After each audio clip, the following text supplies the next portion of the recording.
Kumpiyansa.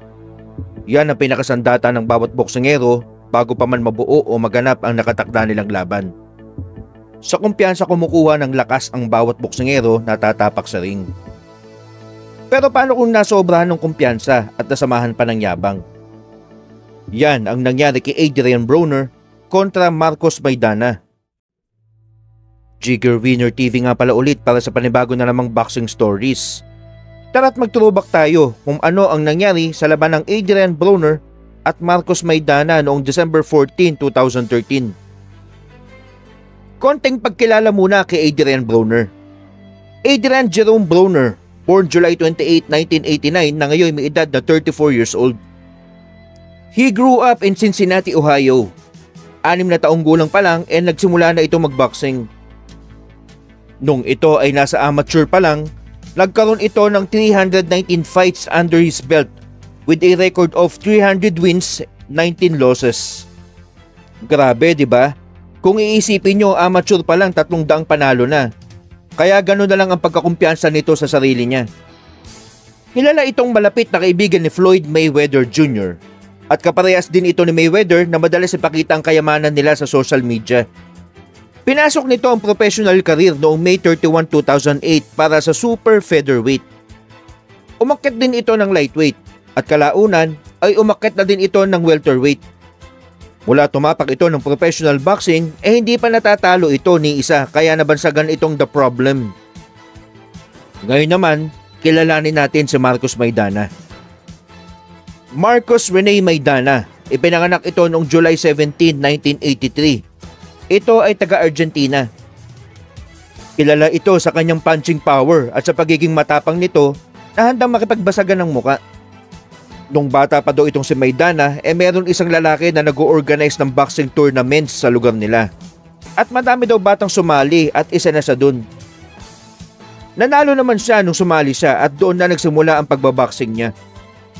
Boxing ang nagpasok ng pera para sa pamilya niya. Tinawag itong Chino dahil Chino is the Spanish language term for Chinese people. Dahil mukha daw itong Chinese, sabi ng mga tsuhin niya.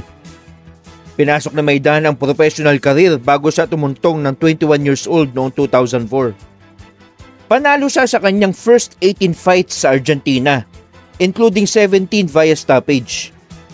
On his 18th bout, he won the WBA Fedelatin Super Lightweight title. On October 2013, in-announce ang laban ng Broner vs Maidana. Originally scheduled as a pay-per-view fight, Golden Boy Promotions and Showtime Sports announced it would take place on regular Showtime on December 14. Inabangan ng maraming boxing fans ang sagupang ito dahil kumbaga sa pelikula, villain ng isang Adrian Broner sa matchup na ito dahil pinupromote pa lang ang laban at maski sa press conference kung ano-ano nang binibitawang salita ni Broner kay Maidana. Pati nga pananalita ni Maidana na Spanish at di ito marunong mag-Ingles dahil ito ay taga-Argentina ay kinutya ito ni Broner. Napagtapos daw ng laban nila makakasalita na ito ng English. Sa labang ito, si Broner ay undefeated na may record na 27 wins, 0 loss with 22 knockouts. Si Maidana naman ay may record na 34 wins, 3 losses and 31 knockouts. Dumating ang weigh-in para sa kanilang laban at patuloy ang pambubuli nito ni Broner sa kalmado at humble na si Maidana na tila nangungutya ito na talagang pinapakita niyang mananalo siya sa labanang ito. Sa katawan pa lang nitong si Broner mukhang underdog itong si Maidana. Pero sa larangan nga ng suntukan muscle and height doesn't win fights. Skills and toughness will kill. On December 14, 2013, ginanap ang laban ng Adrian The Problem Broner versus Marcos El Chino Maidana. In front of 11,312 audience at Alamodome, Texas, round 1 pa lang wala na agad inaksayang oras si Maidana. Lahat ng suntok na binibitawan nito for the knockout lahat. Pagdating ng round 2, misto lang gusto na ihinto ni Broner ang laban dahil wala na ito magawa sa pagka-agresibo ni Maidana dahilan para ito ay ma-knockout saktong 2 minutes and 39 seconds in round 2. Nakatayo ito pero gegewang-gewang ito na kala mo bibigay ang tuhod. Parang fight for your life ang nangyari sa round 2 na di na alam ni Broner anong depensa ang gagawin niya.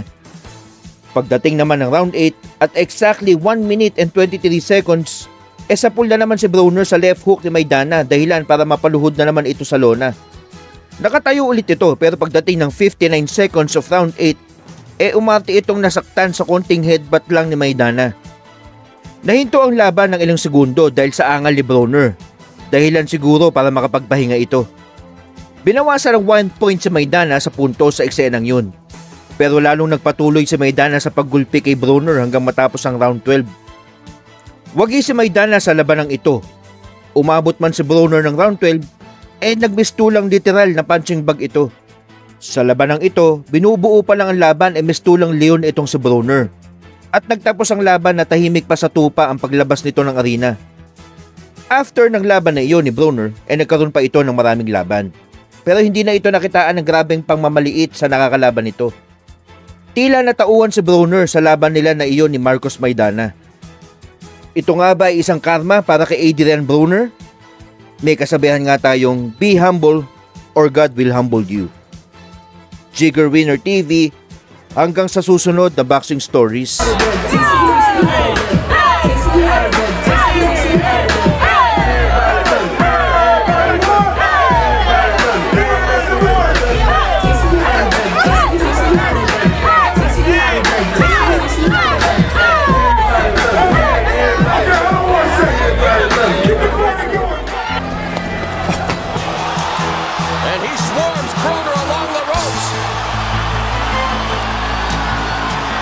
Grazes him with the right hand. Maidana off to a very quick start here. 22 KOs in the first 2 rounds. And there's the right hand lead by Maidana that sticks. Another right hand. Broner goes down for the first time in his career. He's hurt back. And he's hurt. But this is where a knockdown would occur, and it was ruled a knockdown as it should have been. Maidana landing a big left hook, and yes, that sent Broner to the canvas. It was a little confusing because the count almost looked like a jab to the body at first, and now we know why Maidana was throwing so many jabs to the body early. Very good point, Paulie. Terrific. Because when you look at how he throws that left hook, it starts out really low, like the lefts and rights by Maidana.